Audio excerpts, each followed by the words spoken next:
Chapter 4 exercise 4.4। हमने कल मूलों की प्रकृति जान ली थी कि अलग अलग टाइप के मूल कैसे हम पहचानते हैं। उसके लिए हम बी स्क्वायर माइनस 4ac जो होता है विविक्त कर वो निकालते हैं ना। तो वही यहाँ पर क्वेश्चन 1 में करना है। इसमें बोला है निम्न द्विघात समीकरणों के मूलों की प्रकृति ज्ञात कीजिए और मूलों का अस्तित्व हो, यानी कि वास्तविक मूल अगर हो तो उन्हें ज्ञात भी करना है। तो इसका फर्स्ट पार्ट जो है इसमें है आपके पास समीकरण 2x² minus 3x plus 5 is equal to 0, यही है ना। Yes sir. अब इसमें सबसे पहले हमने देखना होता है कि इसको मानक रूप जो था ax² plus bx plus c बराबर 0, इससे तुलना करें तो यहाँ पर a कितना है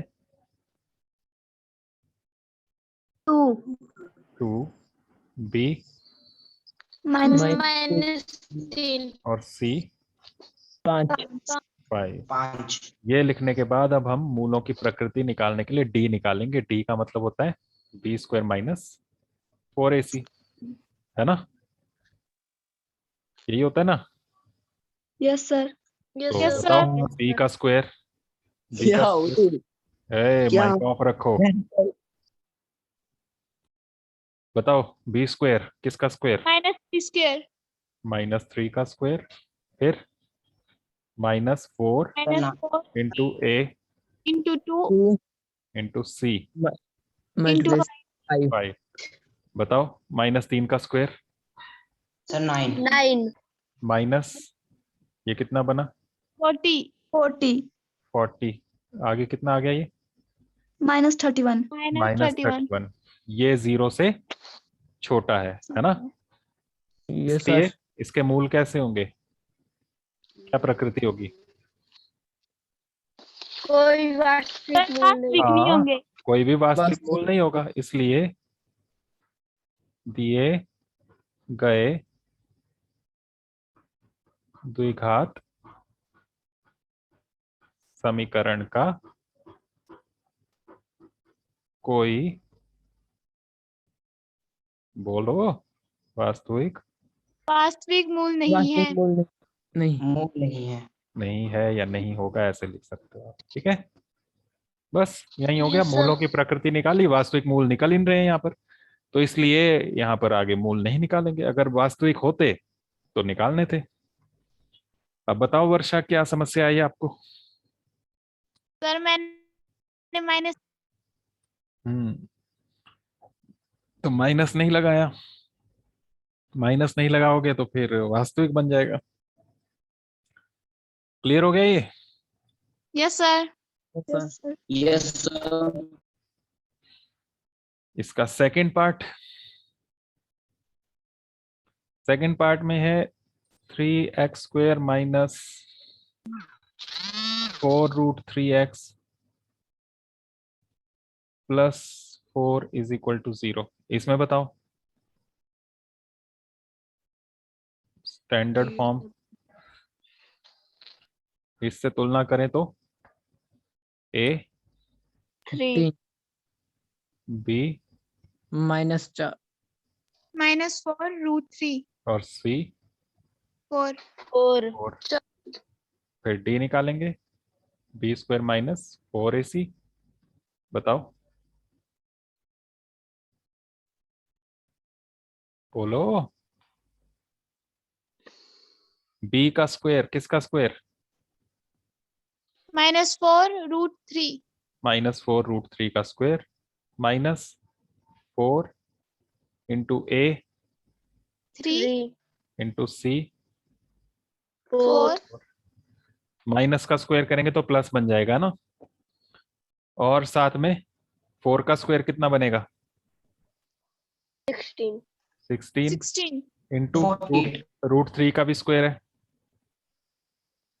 9 √9, वो 3 बन 9 जाएगा। रूट और स्क्वायर कैंसिल हो गया, सीधा 3 आ जाएगा, ऐसे बोल सकते हो आप। ठीक है, √3 का स्क्वायर मतलब सीधा 3 माइनस आगे कितना हुआ ये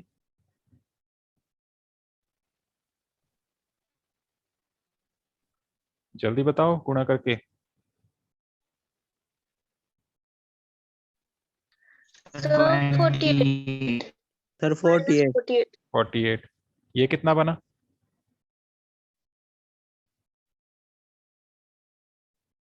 48 माइनस 48 कितना हो गया? 0 इसलिए सर जब 0 आता है तो क्या होता है? मूल वास्तविक और बराबर होते हैं। बराबर होते सर। समीकरण के मूल वास्तविक और बराबर होंगे, या इसको ऐसे लिख सकते हैं कि इसके 2 बराबर वास्तविक मूल होंगे। ठीक है, वैसे लिख लेते हैं शॉर्ट में, के 2 बराबर वास्तविक मूल होंगे।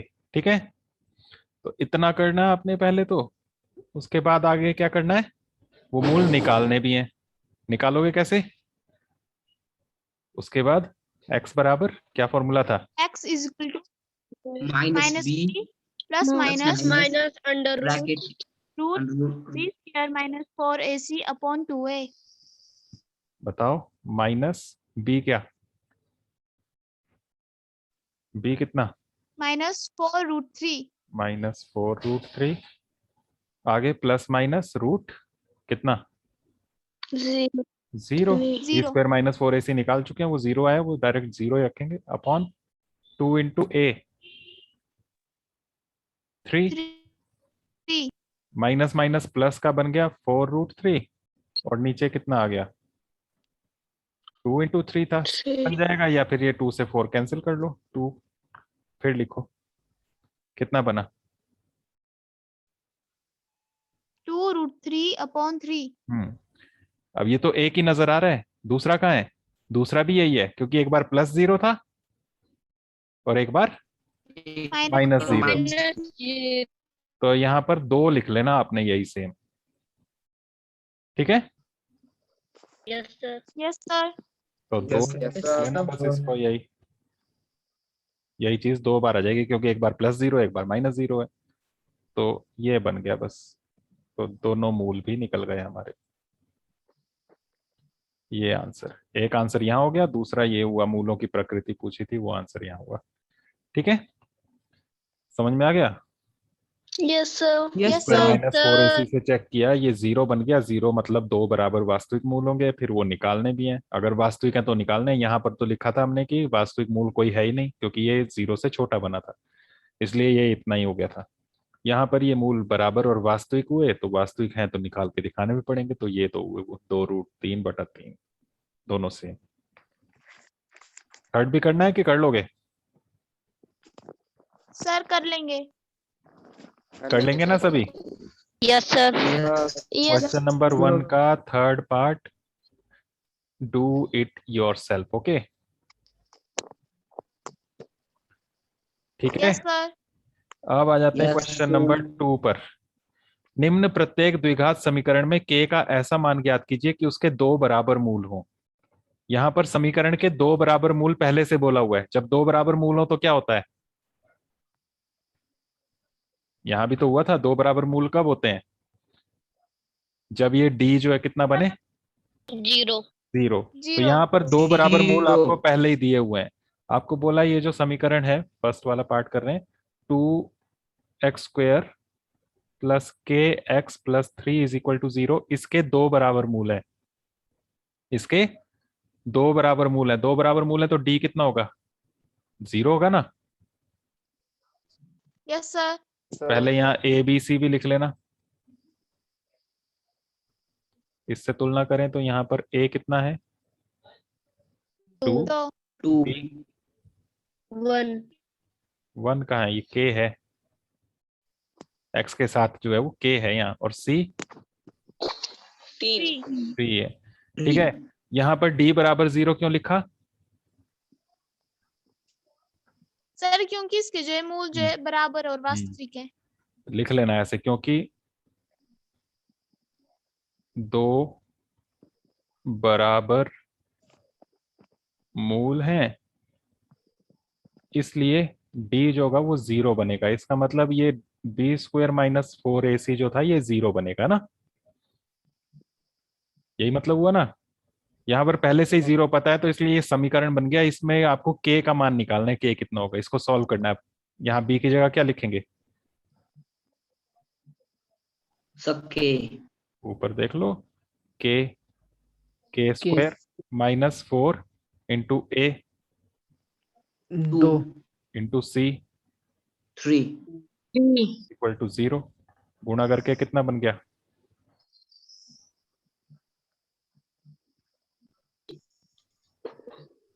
जल्दी बोलो। 24 24 इक्वल टू 0। k स्क्वायर is equal to 24। k is equal to 24 का रूट। स्क्वायर जब दूसरी साइड लेकर जाए तो रूट बन जाता है वर्गमूल, ठीक है। Yes sir. और ये ध्यान रखना, वर्गमूल दो आते हैं, एक प्लस में और एक माइनस माइनस में। में। तो ये बनेगा इसका आंसर। और इसको थोड़ा सा और सॉल्व करना चाहो तो आगे भी कर सकते हो, इतना रखोगे तो भी ठीक है, ठीक है। लेकिन आगे करना चाहो थोड़ा सा तो आगे भी कर सकते हो। इसको क्या आगे कर सकते हो? 24 का वर्गमूल जो है वो गुणनखंड विधि से निकाल सकते हो। 24 के गुणनखंड करें तो क्या क्या बनेंगे बोलो? 2 से करेंगे 12, 2 से 6 फिर 2 से सर 2 और 6 2 3 3 से 1। तो ये बन गया 2 गुणा 2 गुणा 2 गुणा 3। और प्लस माइनस भी है साथ में, ये भी ध्यान रखना। तो यहाँ पर k इज इक्वल टू, यहाँ पर ये जोड़ा बन गया है ना सर 2 2 का, तो ये Yes, 2 sir. आ गया। और वर्गमूल के अंदर क्या बच गया? सर 6 6 बच गया। 2 गुना 3। 2 गुणा 3 बन गया 6। तो इसको 6 लिख सकते हो ऐसे, और शुरू में प्लस माइनस लगा सकते हो। तो इतना कर सकते हो, okay. Yes sir sir. k का मान Yes, निकालना था। sir. यहाँ पर दोनों मूल जो है वो बराबर हैं, तो इसलिए d जो है वो 0 होगा। d जब 0 होगा तो वो रखा हमने यहाँ पर b स्क्वायर माइनस 4ac बराबर 0, और सारी वैल्यूज रखी, वहां से k स्क्वायर बराबर 24 बना। और इसका मतलब k बराबर प्लस माइनस वर्गमूल 24। इतना छोड़ोगे तो भी ठीक है। और इसको आगे सॉल्व करना चाहो तो 24 के गुणनखंड की है वो ये बने, इसमें जोड़ा बना एक, ये 2 2 का, उसमें से ये 2 आ गया बाहर, और वर्गमूल के अंदर रह गया 2 गुणा 3 यानी कि 6। तो k का आंसर यहाँ पर k की वैल्यू हो सकती है प्लस की 2√6 या माइनस में 2√6। ओके। Yes. सेकंड पार्ट मैं कराऊं कि कर लोगे? सर कर लेंगे। कर लेंगे सर। 2 आवाजें आई, एक कॉन्फिडेंट और एक अनकॉन्फिडेंट। सर करवा दो।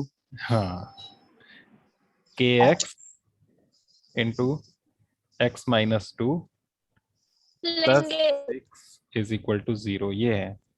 पहले तो गुणा कर लो ना, इसको स्टैंडर्ड फॉर्म बना लो, मानक रूप। kx जो है इससे दोनों को गुणा होगी। बताओ क्या बनेगा kx को x से गुणा करके? X square. kx स्क्वायर, आगे माइनस 2 से भी होगी इसकी, तो 2kx आ जाएगा, प्लस 6 इज इक्वल टू 0। अब इसको चेक करो कि क्या क्या है a b c।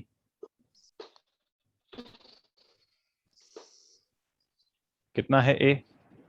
सबके k। b कितना है?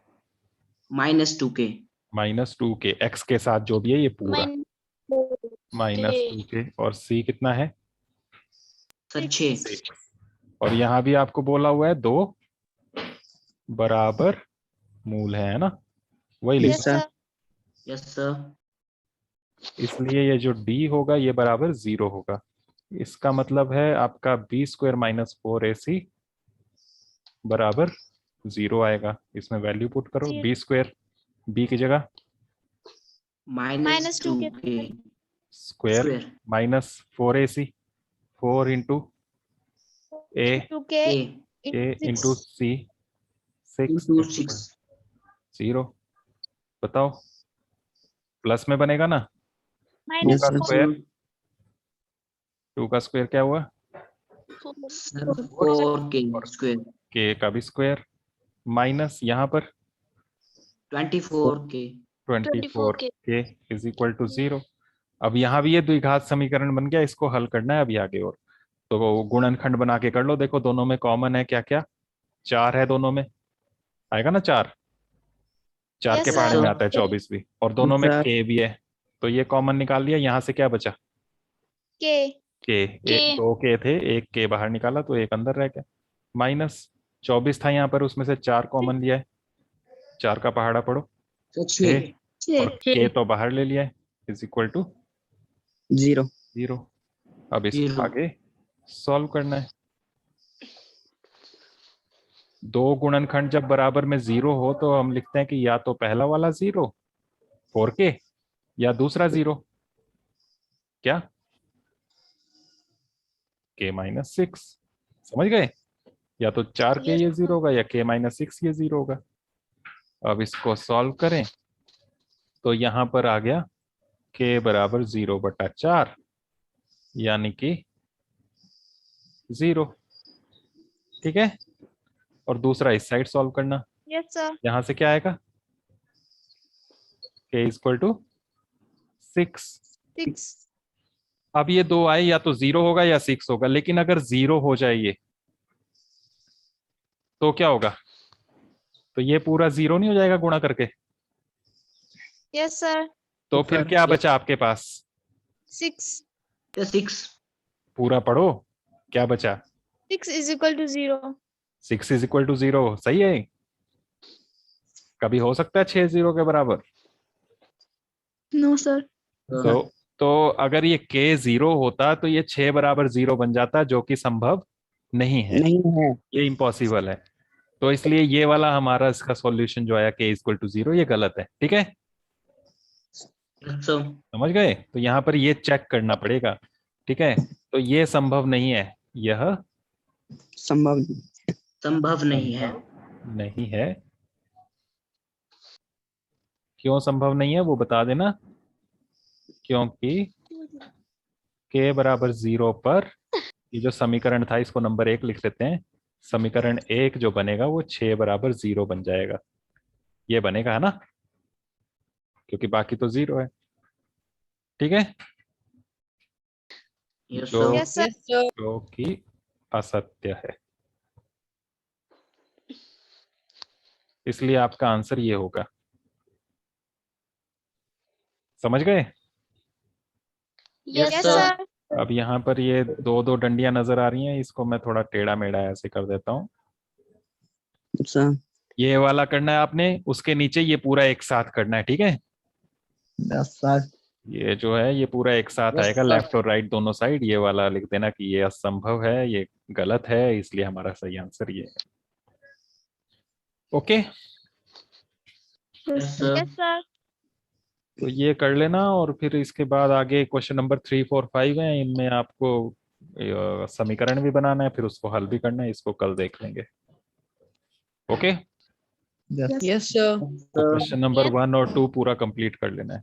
इसमें बस एक ही छोड़ा मैंने आपके लिए, क्वेश्चन नंबर 1 का थर्ड पार्ट, बाकी तो करा ही दिए। Yes, sir. तो इनको Yes, sir. में कर लेना अच्छे से समझ के, बाकी कल करते हैं फिर।